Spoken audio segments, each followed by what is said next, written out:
మీ పిల్లల బంగారు భవిష్యత్తు కోసం ఫ్యూచర్ స్పార్క్ ఇంటర్నేషనల్ స్కూల్లో జాయిన్ చేయండి. నమస్కారం, నేను రమారావి. చాలామంది కొన్ని ప్రశ్నలు అడుగుతూ ఉంటారండి.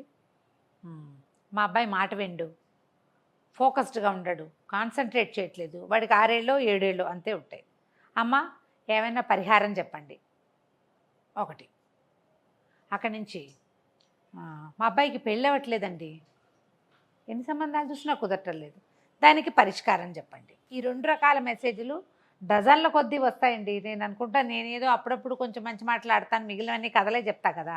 నాకే ఇన్ని మెసేజ్లు ఈ రకంగా వస్తుంటే సీరియస్ ప్రవచనకర్తలు, కేవలం ఆధ్యాత్మిక ప్రసంగాలు చేసేటువంటి మనకి అమ్మగారులు ఉన్నారు, గురువుగారులు ఉన్నారు, వీళ్ళందరినీ జనాలు ఎలా పట్టుకుంటున్నారా అనిపిస్తుంది నాకు.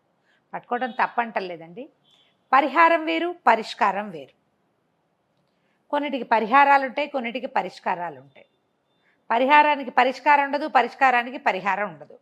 ఈ 2 వేరే. మనకి తెలియక అన్నిటికీ ఒకటే మాట మాట్లాడతాం, ఒకటే విషయం అడుగుతూ ఉంటాం. చిన్నపిల్లాడు సరిగ్గా చదువుకోకపోతే, పైగా 7 ఏళ్ల చంటి పిల్లాడికి ఏమిటి చదువు, నా మొహం ఏదో ఆడుకుంటూ ఉంటాడు. వాడికి పరిష్కారాలు పరిహారాలు ఏమీ అక్కర్లేదు. ఫోకస్కి తల్లులు కొంచెం మిగిలిన పనులు మానేసి వాడి మీద ఫోకస్ చేస్తే సరిపోతుంది. దానికి పరిహారాలు అక్కర్లేదు కదా. అసలు వాట్ ఈజ్ పరిష్కారం, వాట్ ఈజ్ పరిహారం, ఈ రెండింటినీ కలపకండి. ఏమిటో చూద్దాం, అదేమిటో ఇదేమిటో. పరిష్కారం అంటే సమస్యకి సమాధానం, పరిష్కరించటం. మన ఇంట్లో కరెంటు పోయింది, దీనికి ఏమిటి పరిష్కారం? ఏం చేయాలి? కరెంట్ ఆఫీస్కి ఫోన్ చేసి, బాబు ఫలానా లైన్లో ఫలానా ఇల్లు, మాకు ఎందుకో కరెంట్ రాలేదండి, ఏమిటో అయ్యింది బాబు అంటే, అది పోల్ మీదో లేకపోతే ట్రాన్స్ఫార్మర్ మీదో మన ఇంట్లోనే ఏదైనా మీటర్ ట్రిప్ అయిపోయిందో, అది మెయిన్ ట్రిప్ అయిపోయిందో, వచ్చి చూసి అదేదో సెట్ చేస్తారు. దట్ ఈజ్ పరిష్కారం. దీన్ని పరిహారం చెప్పండి అని అడగకూడదండి. పరిహారాలు దేనికి ఉంటాయి? మామూలు మానవ తప్పిదాలకి కాదు, దైవికమైన వ్యవహారాలు, వాటికి పరిహారం ఉంటుంది. ఒక ప్రత్యేక సమాధానం పరిహారం అంటే. ఎలాగ గ్రహదోషాలు, దైవదోషాలు, ఏదైనా పితృకార్యాల్లో జరిగినటువంటి పొరపాట్లు, మన ముందు పితృదేవతల తాలూకు వాళ్ళకి జరిగినటువంటి అపచారాలు, వివాహాది సమయాల్లో ఏదో చేయకూడని కొన్ని రకాల తప్పులు, వాటి వల్ల మనకి భవిష్యత్తులో చాలా పెద్ద పెద్ద ప్రాబ్లమ్స్ రావచ్చు. ఇప్పుడు ఇలా చేసాం, చిన్నప్పుడు ఎవరినో మోసం చేసాం, పెద్దయ్యాక ఆ మోసం మనకి వేరే రూపంలో మనం అనుభవించాల్సి వస్తుంది. మనం చేసిన పొరపాటుకి, ఆ సమస్యకి, తప్పుకి, పాపానికి పరిహారం, పాప పరిహారం అంటారు. వాటికి పరిహారాలు ఉంటాయి. అందులో చెప్పాను, నేను చెప్పిన లిస్ట్ ఉంది కదా. మిత్రద్రోహాలు, భ్రాతృద్రోహాలు అంటే స్నేహితుల్ని మోసం చేయటం, ద్రోహాలంటే అన్నదమ్ముల్లో దాయాదుల్లో ద్రోహం చేయటం, ఇతరుల ఆస్తి మనం పడేసుకోవటం, ఆడపిల్లలకి, అక్క చెల్లెళ్ళకి లేదా అన్నదమ్ములకి ద్రోహం చేయటం, తర్వాత ఇంకా అమ్మని నాన్నని మోసం చేయటం, అత్తమామల పట్ల దోషంగా ప్రవర్తించడం, వాళ్ళకి ద్రోహం చేయటం, వాళ్ళకి అన్యాయం చేయటం, వాళ్ళదన్నీ లాగేసుకుని వాళ్ళని రోడ్ల మీదకి నెట్టేయటం, ఇవన్నీ పాపాలండి. వీటికి పరిహారాలు చేసుకుంటారు.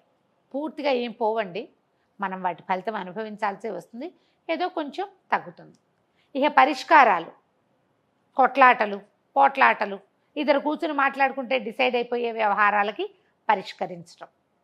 ఈ రెండింటినీ కలుపుకోకండి. మా ఇంట్లో ఎప్పుడు తగాదాలు అవుతాయండి, దీనికి ఏమైనా పరిహారం చెప్పండి అని అడిగితే ఏం చెప్తారు? దానికి మీ ఇద్దరు ఎందుకు పోట్లాడుకుంటున్నారో కూర్చుని మాట్లాడుకుంటే పరిష్కరించబడుతుంది తగాదా. మధ్యలో నాలాంటి పెద్దకైనా ఎవరినైనా కూర్చోబెట్టుకున్నారనుకోండి, మీ ఇద్దరు, మీ వాదన మీరు, వాళ్ళ వాదన వాళ్ళ మొత్తం వినిపించాక అసలు వాట్ ఈజ్ వాట్ అనేది నిజాలు గనక చెబితే పరిష్కరింపబడతాయి. మధ్యవర్తుల ద్వారా అయ్యే వాటిని పరిష్కారం అంటారు. ఇప్పుడు మన ఇంట్లో గొడవలు అవుతున్నా, మనకి ఏవైనా ఇంట్లో సాల్వ్ చేసుకోవాల్సిన ప్రాబ్లమ్స్ ఉన్నా, సార్ట్అవుట్ చేసుకుంటే సరిపోయే వాటికి పరిహారాలు ఏవో గ్రహదోషాలకి చేసే వాటన్నిటి చేసేద్దామని అనుకోకండి. ముందు ఇంట్లో గొడవలు అవుతున్నాయంటే ఇల్లు శుభ్రంగా ఉంచుకోండి, అదొక పరిష్కారం. ఇల్లు క్లీన్గా ఉంచండి, ఇంట్లో చెత్త అంతా తీసి బయటపడండి. ఇల్లు క్లీన్గా ఉండగానే మీకు ఒక పాజిటివ్ యాటిట్యూడ్ ఏర్పడుతుంది. ఇలా చెప్పబడతాయి. ఎక్కువ తరచుగా ఏదైనా ఇబ్బందులు వస్తున్నాయి, అలాంటి వాటికి ఏం చెప్తారండి పరిహారాలు? ఇంట్లో ఆకుపచ్చ మొక్కలు పెట్టుకోండి. తరచుగా ఏవో ప్రాబ్లమ్స్ వస్తున్నాయంటే, ఇది బాగు చేస్తే అది పాడైపోతుంది, అది బాగు చేస్తే ఇంకోటి పాడైపోతుంది, అది కూడా బాగు చేస్తే ఇంకోటి ఏదో పాడవుతుంది, మనమే కింద పడతాము. 2 రోజులు జ్వరం వస్తుంది, మనకు తగ్గంగానే మిక్సీ పాడైపోతుంది, మిక్సీ బాగు చేయగానే ఫ్రిడ్జ్ పాడైపోతుంది. ఇంట్లో ఏదో మన ఊహకి అందని సమస్య వచ్చినప్పుడు దాన్ని పరిష్కరించుకునేందుకు ఒక పరిహారాన్ని మనం పెద్దవాళ్ళు ఎవరి దగ్గరైనా కనుక్కోవచ్చు. ఎప్పుడైనా అడిగేటప్పుడు ఆలోచించి అడగండి. ఎవరిని అడిగినా నన్ను అడుగుతున్నారని చెప్పటం లేదు.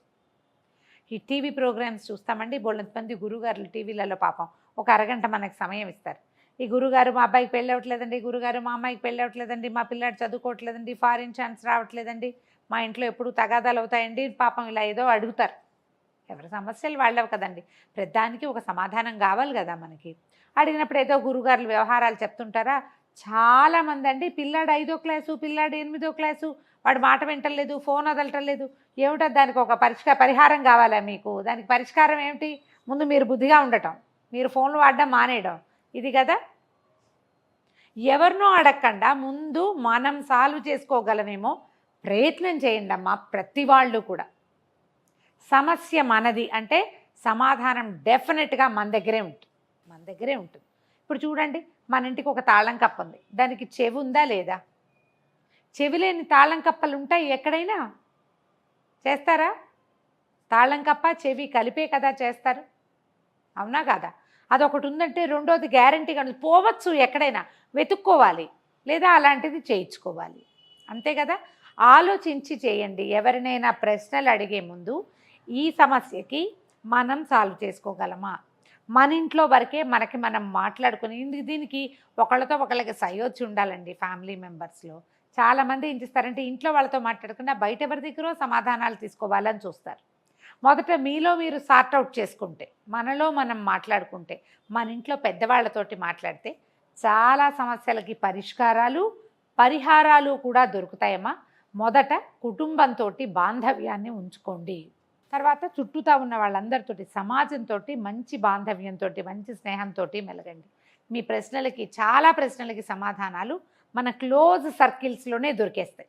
సమాధానం లేనివి, దొరకనివి, దైవ సంబంధమైన వ్యవహారాలప్పుడు ఎవరో గురువుగారినో మాతాజీనో మనం ఆశ్రయించవలసిందే, దానికి ఏం చేయగలిగేదేం లేదు. బట్ మొదట మాత్రం ప్రతి దానికి ఎవరో ఒకళ్ళు దొరికారని వాళ్ళ దగ్గర నుంచి ఆన్సర్లు తీసుకుందామని అనుకోకండి. మీ ఇంట్లో అన్నం వండుకోవాలి, మీరు అన్నం తినాలంటే ప్రధానంగా. ఎంతసేపు పై ఇంటి నుంచి రాదు కదా, రోజు స్విగ్గీ తెచ్చుకుంటామా? ట్యాంక్ కదా, మన అన్నం మనం వండుకుంటాం. ఇట్లా ప్రయత్నం చేసి చూడండి. ఏ సమస్యకైనా పరిష్కారము దొరుకుతుంది, పరిహారము లభిస్తుంది. ప్రయత్నం చేసి చూడండి. సుమన్ టీవీలో మీ పర్సనల్ అండ్ బిజినెస్ ప్రమోషన్స్ కోసం కింది నెంబర్కి కాంటాక్ట్ చేయండి.